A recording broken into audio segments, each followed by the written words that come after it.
الحمد لله رب العالمين والصلاة والسلام على سيد الأنبياء والمرسلين وعلى آله وأصحابه أجمعين. أما بعد، أعوذ بالله من الشيطان الرجيم. بسم الله الرحمن الرحيم. وبشر الصابرين الذين إذا أصابتهم مصيبة قالوا إنا لله وإنا إليه راجعون أولئك عليهم صلوات من ربهم ورحمة وأولئك هم المهتدون. وقال النبي صلى الله عليه وسلم اذكروا محاسن موتاكم وكفوا عن مساويهم أو كما قال صلی اللہ علیہ وسلم. معزز و مکرم جامعہ کے محتمم صاحب اور دوسرے ذمہ داران، اساتذہ کرام اور عزیز طلباء، سب سے پہلی بات مسئلے کے طور پر آپ ذہن نشیں فرما لیں. تعزیت اس کا معنی ہے تسلی دینا، دلاسا دینا، صبر دلانا. یہ تعزیت سنت ہے. اللہ تعالیٰ نے بھی قرآن کریم میں مصیبت زدہ لوگوں کی تعزیت کی ہے، ان کو تسلی دیا ہے اور فرمایا ہے کہ جو لوگ مصیبت پر صبر کرتے ہیں، جن کی علامت یہ ہے کہ مصیبت کے وقت وہ کہتے ہیں انا للہ و انا الیہ راجعون، کہ ہم اللہ کے ہیں اور اللہ ہی کی طرف لوٹنے والے ہیں. لہذا جو مصیبت اللہ کی طرف سے آئی ہے اس پر ہم کوئی شکوہ شکایت نہیں کرتے، جو شریعت کے مطابق غم ظاہر کرتے ہیں، دعا کرتے ہیں، لیکن کوئی شکایت نہیں کرتے. آگے اللہ تعالیٰ ایسے لوگوں کے لیے 3 انعام بیان فرمایا کہ ان پر اللہ کی خصوصی رحمتیں بھی نازل ہوں گی، عمومی رحمتیں بھی نازل ہوں گی اور وہ ہدایت یافتہ لوگ ہوں گے. حضرت عمر رضی اللہ عنہ فرماتے ہیں نعم الادلان و نعمت العلاوہ، کہ اس آیت میں پہلے زمانے میں کسی کا تعاون کرنا ہوتا، مثلا اونٹ پر کسی کو اناج بھیجتے، کوئی محتاج ہے، یتیم ہے، غریب ہے، تو 2 بوجھ 2 طرف جو ہے لٹکا دیتے توازن باقی رکھنے کے لیے، اور کچھ دینار کپڑے وغیرہ بیچ میں رکھ دیتے. تو ان دونوں جانب کے بوجھ کو عدلان کہا جاتا تھا، اور بیچ میں جو کچھ رکھا گیا اس کو علاوہ کہا جاتا تھا. حضرت عمر رضی اللہ عنہ نے فرمایا کہ یہ جو 2 بوجھ ہے، عمومی رحمت اور خصوصی رحمت، گویا کہ ایک محتاج آدمی کے لیے 1 بورا باسمتی چاول دے دیے اور 1 بورا اور کوئی چاول مصری بھوگ چاول دے دیے. خصوصی رحمت اور عمومی رحمت دونوں مل گئی، دونوں بہت عمدہ ہے، اور بیچ میں جو علاوہ ہے وہ بھی بہت عمدہ ہے. تو لہذا صبر کرنے والوں کو اللہ نے بھی تسلی دی ہے. ہمارے آقا و مولا جناب محمد الرسول اللہ صلی اللہ علیہ وسلم کی زندگی میں بہت سارے واقعات پیش آئے، جن واقعات میں آپ نے غم کے موقع پر، مصیبت کے موقع پر تسلی دی. اس لیے تسلی اور تعزیت سنت ہے. اور یہ بھی یاد رہے کہ تعزیت اور تسلی عمومی حالات میں 3 ہی دن تک سنت ہے، اس لیے کہ بیوی کے علاوہ عام لوگوں کے لیے 3 دن تک سوگ اور غم کرنے کی اجازت ہے.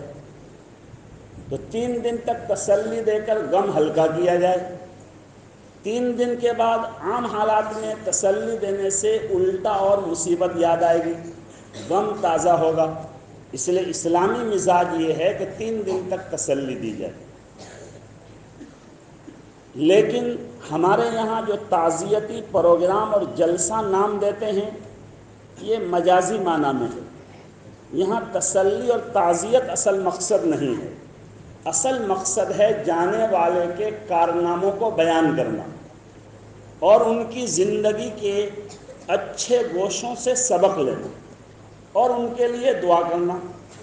ایسے پروگراموں سے میت کے لیے خراج عقیدت پیش کی جاتی ہے اور خود کو بہت سارے میت کے اچھے گوشے معلوم ہو جاتے ہیں جو زندگی کے لیے آدمی کو کے لیے مشعل راہ بنتے ہیں۔ اسی لیے ہمارے بزرگان دین پر 50 سال بعد 100 سال بعد سیمینار کیا جاتا ہے اور ان کے محاسن کو ذکر کیا جاتا ہے۔ چنانچہ یہ جو میں نے حدیث پڑھی کہ اپنے میت کے محاسن کو ذکر کرو، برائیوں سے بچو، اس میں کوئی قید نہیں ہے کہ 3 دن تک محاسن بیان کرو اس کے بعد بیان نہ کرو، ایسی کوئی قید نہیں۔ ایک مسئلہ یہ بھی ذہن میں رہے کہ تعزیت کے لیے اس طرح پروگرام کرنا کیسا ہے۔ کل کچھ طلبہ دور حدیث نے مجھ سے پوچھا بھی تھا۔ ہمارے بہت سے اکابر کے ہیں اس کا معمول ہے، مگر ہمارے استاد محترم حضرت مفتی سعید صاحب پالنپوری نور اللہ مرقدہ اس کو اچھا نہیں سمجھتے تھے۔ اس کی خاص وجہ یہ ہے کہ اس طرح تعزیتی پروگراموں میں بہت مرتبہ آدمی مبالغہ کرتا ہے۔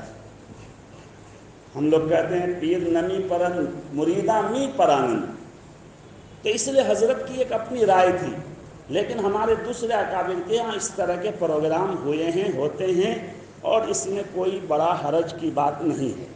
بہرحال ہمارے یہاں 3 دن میں پروگرام کرنے کی صورت نہیں پیش آئی۔ میں تو ایسے 3 دن پورا ہونے پا کے بعد آیا، میرے لیے تو جو ہے ابھی بھی تعزیت کرنا صحیح ہے، لیکن اس لیے جو ہے اس میں سہولت رہی، اس لیے آج یہ پروگرام رکھا گیا۔ اگرچہ نام ہے تعزیتی پروگرام، مگر اصل مقصد ہے کہ حضرت صدر المدرسین رحمۃ اللہ علیہ کے کارناموں کو، ان کے زندگی کے گوشوں کو ہم اساتذہ اور طلباء کے سامنے بیان کیے جائیں تاکہ ہم ان سے سبق لیں۔ میں دل کی گہرائی سے جو ہے پہلے بھی تعزیت پیش کیا ہوں، جس طرح ان کے صاحبزادگان قابل تعریف ہیں کہ ماشاءاللہ انہوں نے جو ہے مرض کے زمانے میں بار بار آنا جانا انہوں نے رکھا، اپنے ابا مرحوم کی انہوں نے خدمت کی۔ اسی طرح حافظ عبید اللہ صاحب زید مجدہ، انہوں نے ایک بیٹا ہونے کا حق ادا کیا شروع سے۔ جب سے حافظ صاحب بیمار رہے ہمیشہ انہوں نے یہ ثابت ظاہر نہیں ہونے دیا حافظ صاحب کو کہ آپ کا بیٹا کوئی آپ کے ساتھ نہیں ہے۔ اللہ ان کو اپنے شایان شان بدلہ عطا فرمائے۔ اور ہمارے حضرت محتمم صاحب، انہوں نے تو ایک ایسی مثال قائم کی کہ کم سے کم اس گئے گزرے زمانے میں ایسی مثال شاید نہیں مل سکتی۔ عزیز طلبہ، آپ بھی ایک دن استاد بنیں گے، میں نے یہ سبق حاصل کیا اس لیے آپ کو بھی سنا رہا ہوں۔ حافظ صاحب پرانے زمانے کے عالم تھے اور پڑھائی کے معاملے میں بہت پٹائی کرتے تھے۔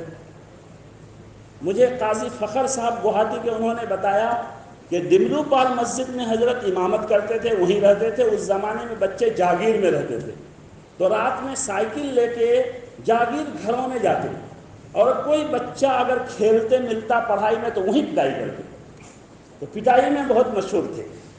لیکن ان کی پٹائی بالکل اخلاص پر مبنی تھی، اسی لیے میں خود یہاں 21 سالہ دور میں دیکھا کبھی ان کی پٹائی ریئیکشن نہیں کی تو اس کا غلط اثر قائم ہو جائے، بچے ناراض ہو جائیں، ہنگامہ کر دیں، ایسا کبھی نہیں ہوا۔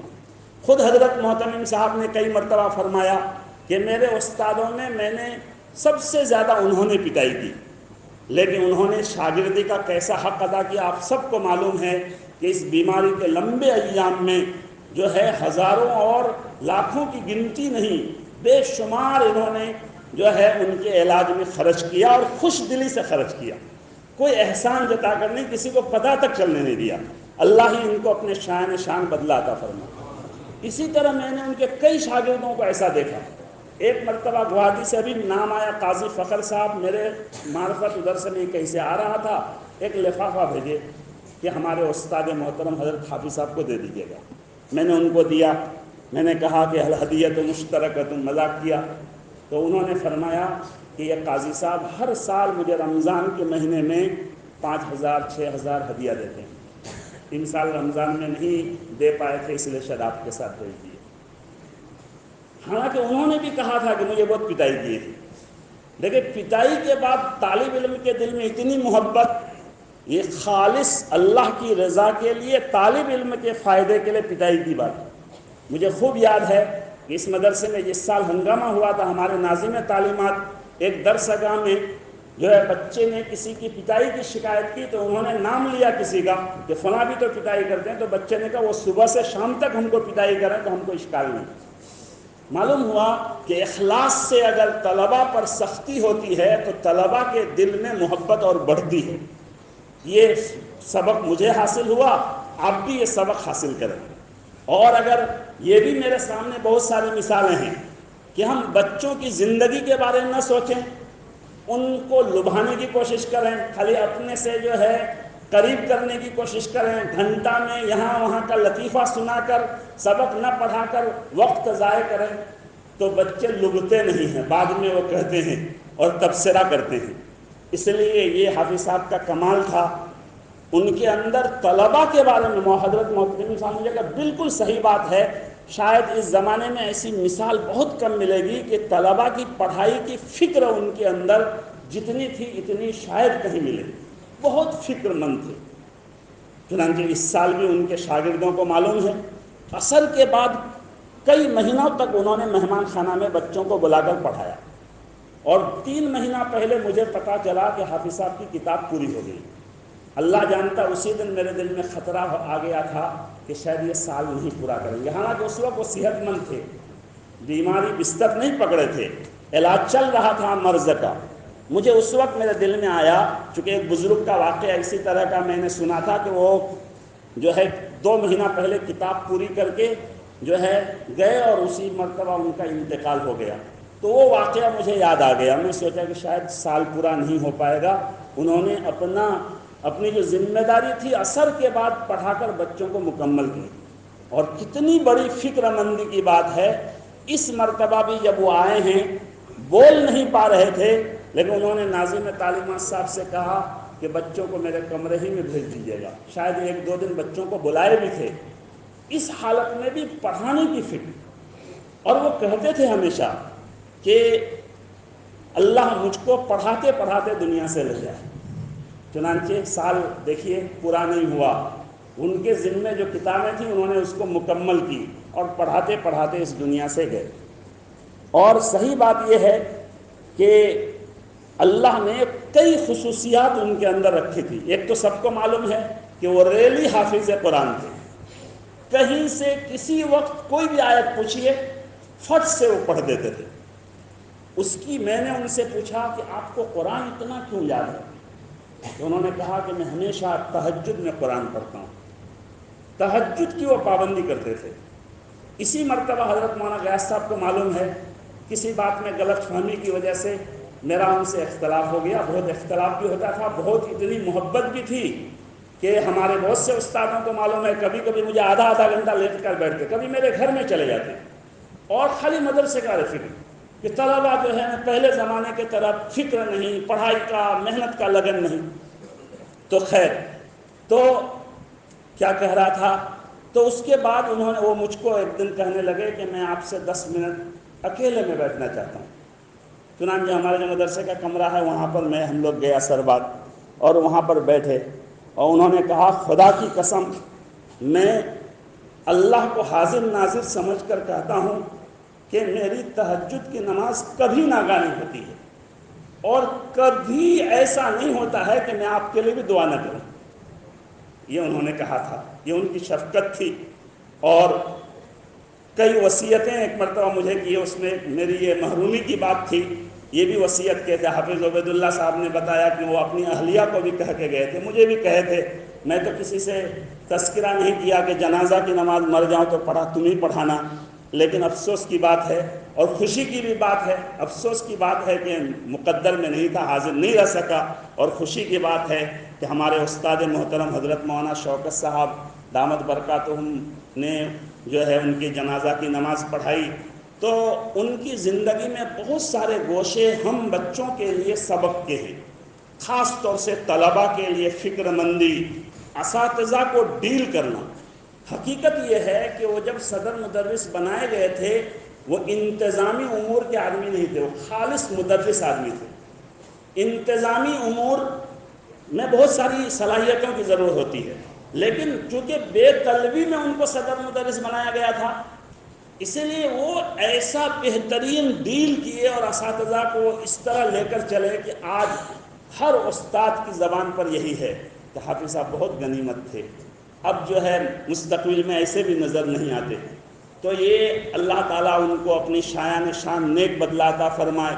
ہمارے اوپر یہ ذمہ داری ہے، ہم ایک گھر کے افراد تھے، ہمارے گھر کا گویا کہ ایک بڑے فرد اس دنیا سے چلے گئے، ہم سب ان کے لیے ذخیرہ آخرت بنیں، ان کے لیے اہتمام سے دعائے مغفرت کریں، ایصال ثواب کریں، اور جو ہے اللہ تبارک و تعالیٰ سے یہ دعا کریں کہ اللہ ان کی حسنات کو قبول فرمائے۔ اور ہر انسان سے دنیا میں بھول چوک بھی ہوتی ہے، بھول چوک سے کوئی پاک نہیں، یہ بھی دعا کرنی چاہیے کہ اللہ سیئات کو درگزر فرمائے، سیئات کو حسنات سے مبدل فرمائے۔ اللہ تعالیٰ ان حضرات کو بھی جنہوں نے ان کے لیے بہت بڑی بڑی قربانیاں دی، جزائے خیر عطا فرمائے، ان کے بچوں، ان کے داماد، ان کی اہلیہ، اللہ سب کے لیے جو ہے بہترین صلہ کا انتظام کرے، سب کو اچھے سے اچھی زندگی گزارنے کی اللہ توفیق عطا فرمائے۔